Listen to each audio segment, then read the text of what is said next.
Avadi Kumar sir, என்ன sir, நாளைக்கு election வந்தாச்சு. ஓட்டு போடக்கூடிய வாக்காளர்கள் எதையெல்லாம் அவங்களுடைய மனதுக்குள்ள வைத்துக்கொண்டு ஓட்டு போடுவாங்க பொதுவா? இந்த 5 ஆண்டுகள் அவங்க அனுபவித்த தொல்லைகளை, துன்பங்களை, துயரங்களை, அடைந்த அவமானங்களை இதையெல்லாம் வச்சு ஓட்டு போடுவாங்க. ஓகே, இப்போ வாக்காளர்களை நிறைய பகுப்பாய்வு செய்யலாம். இப்போ ஆண் வாக்காளர்கள், பெண் வாக்காளர்கள், இளம் வாக்காளர்கள், இளம் பெண்கள், புதிய வாக்காளர்கள், முதல் முறை வாக்காளர்கள், 60 வயதுக்கு மேற்பட்ட வாக்காளர்கள், நிறைய கேட்டகரிஸில் வாக்காளர்களை பிரித்து பகுப்பாய்வு செய்யலாம். அந்த அடிப்படையில் எந்தெந்த வாக்காளர்களை எந்தெந்த அரசியல் கட்சிகள் கவர்வதற்கு வாய்ப்புகள் இருக்கு? இல்லை, அந்த வகையான கவர்ச்சியோ அல்லது நீங்கள் சொல்கிற பகுத்தாய்வோ இது வரைக்கும் தமிழ்நாட்டு அரசியலில் நடந்ததில்லை. எனக்கு தெரிஞ்சு நான் 77 தேர்தலிருந்து எல்லா தேர்தலும் சந்திச்சுட்டு வரேன். எந்த தேர்தலையும் ஒரு முடிவு என்பது ஒட்டுமொத்தமான முடிவாக தான் இருக்கும். அது தமிழ்நாட்டு அரசியலில் யார் முதலமைச்சராக வரணும், தேசிய அரசியலில் யார் பிரதமராக வரணும், எந்த கட்சி, ஒரு ஸ்வீப் தான் இருக்கும். ஓகே, ஏன்னா அவங்க இப்போது சாதாரணமாக தேர்தல் எதுக்கு வருது? நம்மளை யார் ஆளணும் நம்மளே முடிவெடுக்க. ஓட்டு எதுக்கு போடுறோம்? ஓட்டு எதுக்கு போடுறோம்? நம்ம யார் ஆளணும். அப்போது நம்ம ஓட்டு போட்டுட்டு நம்ம என்ன செய்வோம்? அதோடு அதை மறந்துடுவோம். ஓட்டு போட்டால் வேலை முடிஞ்சிருச்சு, நம்ம 5 வருஷத்துக்கு நம்முடைய அந்த உரிமையே அவங்ககிட்ட கொடுத்துட்டோன்னு நேரடியாக சொன்னால் அவங்க பார்த்துப்பாங்க அப்படின்னு அவங்க கொடுத்துட்றோம். இப்போது இதை கொடுத்துட்டு அவங்கக்கிட்ட இவங்க என்ன பண்ணுவாங்க? 5 வருஷம் நம்ம குடும்பத்தை பார்க்கலாம், நம்ம தொழிலை பார்க்கலாம், நம்ம குழந்தைங்க படிப்பை பார்க்கலாம், எதிர்காலத்தை பார்க்கலாம்னு சொல்லி அவங்க சொந்த முயற்சியில் தான் இருப்பாங்க 5 வருஷம். அதுதான் ஜனநாயகம். அப்போது இந்த ஜெயிச்சு வந்தவங்க இப்போ கடந்த காலங்களில் எப்படி செஞ்சுருக்காங்கன்னு பார்ப்பாங்கல்ல. இப்போ ஜெயிச்சு வந்தவங்க எனக்கு ஓட்டு போடுங்க, நான் போராடுவேன், நீங்களும் வாங்க போராடலாம். அவங்க தரமாட்டேன்றாங்க, இவர் கையெழுத்து போட மாட்டேன்றாரு. ஆனால் நான் முதலமைச்சர், ஆட்சி நான் தான் நடத்துகிறேன், ஆனால் கையெழுத்து அவர் போட மாட்டேறாரு. இன்னொருத்தங்க மேலே பழிய போட்டுட்டு தான் தப்பிக்கிறது இல்லைங்க. இவர் செய்ய வேண்டிய வேலையை செய்ய தெரியாமல் அல்லது செய்ய முடியாமல் செய்யறதுக்கு போதுமான அதிகாரம் இல்லாத நிலைன்னு அவர் நினச்சிக்கிட்டு, நீ யார் ஓட்டு போட்டு வீட்டில் போய் நிம்மதியாக 5 வருஷம் இருக்கலாம்னு நினைக்கிறவனை வாடா போடான்னு கூப்பிட்டா உன்னுக்கு எதுக்கு ஓட்டு போடணும்? ஓகே, அதெல்லாம் மக்கள் கண்டிப்பாங்க. இப்போ நான் என்ன சொல்கிறேன், அதிமுகவுக்கு ஓட்டு போட்டால் கடந்த காலங்களில் பார்த்துருக்கோம், அதிமுக ஆட்சியில் அமைதி, வளம், வளர்ச்சி, இதுதான் எங்களுடைய கோஷமாக இருக்கும். எங்களுடைய தலைவர்கள், முதலமைச்சர்கள் அதை நோக்கி தான் பயணப்படுவாங்க. அதே மாதிரி கடந்த 5 வருஷம் ஆட்சி நடத்தின ஸ்டாலினுக்கு என்ன சொல்கிறாரு? அவர் அதை வெளிப்படையாக சொல்கிறாரு, நான் கேட்டால் கொடுக்க மாட்டேறாங்க, எடப்பாடி போய் பழனிசாமி போய் வாங்கிட்டு வர சொல்லுங்கள், இல்லாட்டி எல்லாம் மக்கள்லாம் சேர்ந்து போராடலாம், வாங்க, தமிழ்நாடு தலைகுனியாது, அவங்க கொடுக்கலன்னா விடாது, எல்லாம் வாங்க போய் போராடலாம், டெல்லிக்கு வாங்கன்னு கூப்பிட்றாரு. டெல்லிக்கு வாங்கின்னு கூப்பிட்றவரை மறுபடியும் எதுக்கு உட்கார வைக்கணும்? ஓகே, அவங்க என்ன நினைப்பாங்க? அதிமுக போட்டால் நம்ம வேலையை பார்க்கலாம், ஆட்சி அது வேலையை பார்க்கும். அவங்க போய் காலில் விழுந்து வாங்குறாங்களோ, கழுத்தை பிடிச்சி வாங்குறாங்களோ, அது அவங்க சாமர்த்தியம். ஒரு மத்திய அரசு மாநிலத்துக்கு செய்ய வேண்டியது அவங்களுடைய கடமை. அந்த கடமை தவறுகின்ற பொழுது எதிர்த்து போராடி அதை வாங்கிட்டு வரணும். புரியுது சார். இப்ப நீங்க விஷயமுமே என்ன, அரசியலை ஃபாலோ பண்றவங்க அதை எல்லாமே யோசிச்சு அனலைஸ் பண்ணி பண்ணுவாங்க. ஆனா இன்னொரு முக்கியமான விஷயத்த சொன்னாங்க, இன்னைக்கு வருவாங்க, ஓட்டு போடுவாங்க, அதுக்கப்புறம் மறந்துடுவாங்க, 5 வருஷம் கழிச்சு அடுத்த எலெக்ஷன்ல பார்த்துக்கலாம். அப்படி இருக்கிறாங்க இல்லையா? அரசியலோடு தொடர்பு இல்லாம வெகு தூரத்துல இருக்கிறாங்கல்ல, அவங்க என்ன மாதிரியான மனநிலையோட இந்த தேர்தல் அணுகல? அதுதான் நம்முடைய நினைப்பு. அதுவும் என்ன சொல்ல போனா உங்களுடைய மீடியாக்களுடைய நினைப்பு அப்படி இருக்கு. ஆனா உங்களை விட அவங்க நேரடியாக உணர்ந்தவங்க, பாதிக்கப்படுறவங்க, அதனுடைய விளைவுகளை அனுபவிக்கிறவங்க. இப்போது நீங்கள் ஒரு உதாரணத்துக்கு சொல்கிறேன், தேர்தலுக்காக சொல்ல.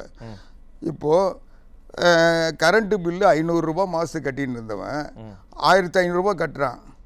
இப்போ நீ போய் எனக்கு ஓட்டு போடுன்னு கேட்க சொல்ல, 5 வருஷத்தில் நான் 500 ரூபா கட்டியிருந்தது 1500 ரூபா ஆகிட்டு மறுபடியும் நீ வந்து ஓட்டு கேட்குறியன்னு கேட்பானா கேட்க மாட்டான். அவங்ககிட்ட போய் நாங்கள் நல்லா ஆட்சி நடத்தணும் எனக்கு ஓட்டு போடுனா, நான் நல்லா 10 வருஷம் ஒரு பைசா ஏற்றாத ஆட்சி நடத்துனாங்க, அவங்க நல்ல ஆட்சியா நீ நல்ல ஆட்சியான்னு கேட்பாங்க. அது வந்து அதாவது ஒரு திட்டம் வந்து அரசாங்கத்தினுடைய பலன்கள் அல்லது பாதிப்புகள் அது நேரடியாக மக்களை பாதிக்குது, பயனாளிகளை பாதிக்குது. ஆனால் அவங்கள போய் நீ ஸ்டிக்கர் ஒட்டி மாற்ற முடியாது. அவனுடைய வலியை அவன் உணர்ந்திருக்கிற ஒரு வலியை நீ போய் அவன் மகிழ்ச்சியா இருக்கான், சந்தோஷமா இருக்கான், சிரிச்சுட்டு இருக்கான்னு சொல்லும் போதுதான் வழக்கமா வந்து தமிழகத்தை பொறுத்த வரைக்கும் யாரு ஆட்சி பண்ணணும் அப்படிங்கறத முடிவெடுக்கக்கூடிய இடத்துல இருக்கிறது பெண் வாக்காளர்கள் தான். ஆண்களை விட பெண்கள் தான் அதிகமா வாக்காளர்கள் இருக்கிறாங்க. இந்த தேர்தலை பொறுத்த வரைக்கும் பெண் வாக்காளர்கள் எவ்வளவு மிக முக்கியமான ஃபேக்டரா இருப்பாங்க வெற்றியை? எனக்கு கொஞ்சம் டைம் கொடுங்க. முதல் காரணம், இந்தியாவில் 33 விழுக்காடு பெண்களுக்கான ஒதுக்கீடு தடை செய்வதை கொள்கையாக வைத்து அறிவித்து கருப்பு கொடியாத்துறது, கருப்பு சட்டை போட்டுக்கிட்டு அழைச்சது ஒரு கூட்டம். அது நேரடியாக அதை பாதிக்குதா இல்லையா? இன்னைக்கு அதாவது அதுக்கு அவங்க சொன்ன காரணம் தமிழ்நாடு தன்னுடைய தொகுதி எண்ணிக்கை இழந்துடும். ஆனால் அந்த தொகுதி எண்ணிக்கை இழக்கக்கூடாதுன்றதுக்கு தான் அந்த ரீமாண்டேஷன் கொண்டு வராங்க. அதனுடைய விளைவாக 20 தொகுதி கூடுது, 39 59 ஆகுது, பாண்டிச்சேரியில் 1-2 ஆகுது. ஆக ஏறத்தாழ தமிழ்நாட்டுக்கான தொகுதி 61 நாடாளுமன்ற உறுப்பினர் வருவாங்க. இப்போ இந்த ஏற்கனவே இருந்த 39 தொகுதிகள் அது அப்படியே இருக்கும். இது கூட பெண்களுக்கான தொகுதிகள் 20 தொகுதிகள் கூடுது. அப்போ பெண்கள் வர்றதுனால ஆண்களுடைய உரிமையும் பாதிச்சதுன்னு சொல்ல முடியாது. அதனால இது ஒரு சரியான மாற்றம். ஆனால் இவங்க என்ன சொல்றாங்க, இது வந்து குறைக்கும். மக்கள் தொகை கணக்கெடுப்பு அடிப்படையில் இந்த 29 மக்கள் தொகை கணக்கெடுப்பு வந்ததுன்னா அதுக்கு பிறகு அதை வச்சு பண்ணால் அது குறையன்றாங்க. அதுக்கு தான் அவங்க என்ன சொல்கிறாங்க, நாங்கள் அதை வச்சு கணக்கு எடுக்கல, இதை வச்சு இதை இன்க்ரீஸ் பண்ணி நான் அதை சரி பண்ணுறேன்றாங்க. ஆனால் இதையே பீகாரினுடைய தேஜ்வி யாதவ் வந்து என்ன பேசுகிறாரு, நாங்கள் வந்து மக்கள் தொகை கணக்கெடுப்புக்கு பிறகு இதை தொகுதி வரையறை செய்தால் பீகாருக்கும் வட மாநிலங்களுக்கும் நிறைய வரும். இப்போ அப்ப அதுதான் பாதிப்பு. ஆக இவங்க ஒரு இந்த மாதிரியான டீலிமிட்டேஷன் விவகாரங்கள் 5 ஆண்டு காலத்துல தமிழகத்துல இருக்கக்கூடிய இந்த ஆட்சியில பெண்களுக்கு என்ன நடந்ததோ அதெல்லாம் எதிரொலிக்கும். இது மட்டும் இல்லைங்க, இது வந்து தமிழ்நாட்டில் இவங்க வந்து தொகுதி குறையுதுன்னு போராடுறாங்க.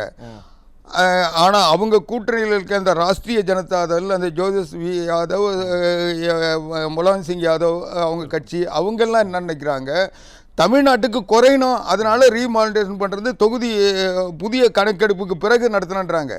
ஒரே இதை தடுக்கிறதுக்கு ஒரே காரணம் இல்லை, இவங்க சொல்ற காரணம் எதுவோ அதை கெடுக்கிறவங்க அவங்களோட சேர்ந்து எதுக்குறாங்க. ரெண்டாவது எல்லாமே மக்களுக்கு அடுத்த சுற்றுல வர நேரம் இல்லை. ஆவடிக்குமார் சார், தொடர்ந்து அந்த கடைசி நேரத்தில் செய்யக்கூடிய ஆளும் கட்சியினுடைய சில லீலைகள்னு சொல்லலாம், சில வேலைகள்னு கூட சொல்லலாம். இந்த மாதிரியான விஷயங்கள் எல்லாம் தேர்தலில் எதிரொலிக்குமா வாக்காளர்கள் மத்தியில்? அது திமுகன்னா இதை செய்யன்றது ஒரு அவங்களுடைய செயல்பாடு எப்படி இருக்குன்றதுக்கு செந்தில் பாலாஜி எப்படிப்பட்டவர், என்ன செய்வார், திமுக தேர்தல் நேரத்தில் எதை நம்பி தேர்தலில் போட்டிடுறாங்க, அதுவும் அவங்க ஆளுங்கட்சியாக இருக்க சொல்ல ஒன்று திருட்டு ஓட்டு நம்புவாங்க. திருட்டு ஓட்டு இந்த வருஷம் அது அதிகமான வாய்ப்பு இல்லை, அது எஸ்ஐஆர். அதை வந்து இது அடுத்து அவங்களுக்கு ஒரே ஒன்று இருக்கிற ஆயுதம் பணத்தை கொடுத்து அல்லது நகை பொருட்கள் சொல்லிட்டு அவங்களுடைய ஏழ்மையை வந்து விலை பேசி அதை வாங்கிறது. ஏன்னா பொதுவாக திமுகவினுடைய இந்த பிரச்சாரம் மட்டும் இல்லை, இந்த தேர்தல் யுக்தியை பார்த்தீங்கன்னா பெண்களுடைய பலகீனங்களை பயன்படுத்துறது தான். என்னன்னா அவங்க என்ன சொல்கிறாங்க, இங்கே கூட நம்ம மரியாதைக்குரிய வழக்கறிஞர் கனகராஜ் சார் கூட சொன்னார், அவங்க உடனே நாங்கள் இது 1000 ரூபா கொடுத்தோம், எவ்வளோன்னா 1,31,00,000ன்னுவாங்க. ஆனால் 1,31,00,000 பேருக்கு வெறும் 5,000 ரூபா தான் கொடுத்துருக்காங்க. கடைசியாக கொடுத்தது தான் 1,31,00,000. அவங்க முதல்ல 85,000 என்னமோ தொடங்கினாங்க, அப்புறம் 1,06,000 என்னவோ சொன்னாங்க, கடைசியில் 1,00,000 கடைசி கணக்கு வந்து 1,13,000 சொன்னாங்க. அந்த 13,000க்கு தொடர்ந்து சட்டமன்றத்தில் எடப்பாடியார் கோரிக்கை வச்சு கேட்டு இது எப்போ கொடுக்க போறீங்க கேட்டதுக்கு பிறகு நாடாளுமன்ற தேர்தலுக்கு முன்னால் 27 மாதம் கழிச்சு 28வது மாதம் கொடுத்தாங்க. ஆக 28,000 ரூபா தான் 28 மாதம் கொடுத்துருக்காங்க. அது வந்து 1,13,000 அவங்க கணக்கு பிரகாரம் வச்சா கூட 1,13,000. இப்போது அவங்க என்ன சொல்கிறாங்க, 1,31,00,000 பேருக்கு மாதம் 1000 கொடுத்தோம் அந்த 5 வருஷமாக சொல்கிறாங்க. அதுவே அந்த பெண்களை ஏமாத்துறது. ஓகே, அது மட்டும் இல்லாமல் இப்போ இவங்க தொடர்ந்து அவங்க எந்தெந்த வகையில் தமிழ்நாடு அரசாங்கம் வரி விதிக்க முடியுமோ அதில் எல்லாம் வரி உயரும். அப்நார்மலாக பன்மடங்கு, அது வீட்டு வரியாக இருந்தாலும் எதுவாக இருந்தாலும், டாஸ்மாக் வரியாக இருந்தாலும், எல்லா கலால் வரி உட்பட எல்லாத்தையும் ஏற்றிட்டாங்க. எவ்வளோ ஏற்ற முடியுமோ இவங்க ஜிஎஸ்டி ஏற்றிட்டாங்கன்னு சொல்கிறத விட இவங்க ஏற்றது அதிகம். அதனால நிச்சயமாக அதனால் நேரடியாக மக்கள் மின்கட்டண உயர்வு எல்லாமே பாதிக்கு. இந்த பாதிப்பிலிருந்து விடுவிப்பதற்காக ஆட்சிக்கு வந்தவொடனே ஏப்ரல் மாதமே 10,000 ரூபாய் தரோன்னு அனைத்து இந்திய அண்ணா திராவிட முன்னணி தேர்தல் வாக்குறுதியை தந்திருக்கு. இவங்க என்ன சொல்கிறாங்க, நாங்கள் 1,000 ரூபாய் 2,000 ரூபாய் ஆக்க போகிறோன்னு. ஆனால் ஜனங்களுடைய கேள்வி என்னன்னா, யாருக்கு தர போறீங்க? இப்போ 10,000 ரூபான்றது 20 கிலோ விலையில்லா அரிசி வாங்குகின்ற அத்தனை பேருக்கும், புரட்சி தலைவி அம்மா கொடுத்த திட்டம் விலையில்லா அரிசி அத்தனை பேருக்கும். இந்த 20 கிலோ விலையில்லா அரிசியோடு 1 கிலோ பருப்பு 1 கிலோ எண்ணெயும் கொடுத்து மாசம் 2,000 ரூபாய் கொடுப்போம், உடனடியாக 10,000 ரூபாய் கொடுப்போம் அப்படின்னு சொல்ல மக்கள் அதை வந்து உணர்றாங்க. அந்த உணர்வு எப்படி எல்லாம் கடந்த தேர்தலையே அதிமுக 1,500 ரூபாய் தரேன்னு சொன்னாங்க. நம்ம அதை நம்பாம இவங்களை வந்து சொன்னதை தருவாங்கன்னு சொல்லிட்டு தந்தோம். இவங்களே 28 மாதம் கழிச்சு கொடுத்து, அதுவும் தகுதியுள்ள குடும்ப தலைவின்னு அவங்களுக்கு விருப்பப்பட்டவங்களுக்கு கொடுத்தாங்க. ஒட்டுமொத்தமாக 2,24,00,000 அரிசி அட்டை வச்சிருக்கவங்களுக்கு கொடுக்கல. அதனால இவங்க மறுபடியும் அந்த தகுதி, இவங்க தேர்ந்தெடுத்து வச்சிருக்க தகுதி உள்ளவங்களுக்கு அவங்க தகுதி பார்த்தாங்க. இப்ப பெண்கள் தகுதி பார்ப்பாங்க. யாருக்கு அந்த தகுதி இருக்குங்கிறதையும் பார்த்துக்கலாம். நன்றி.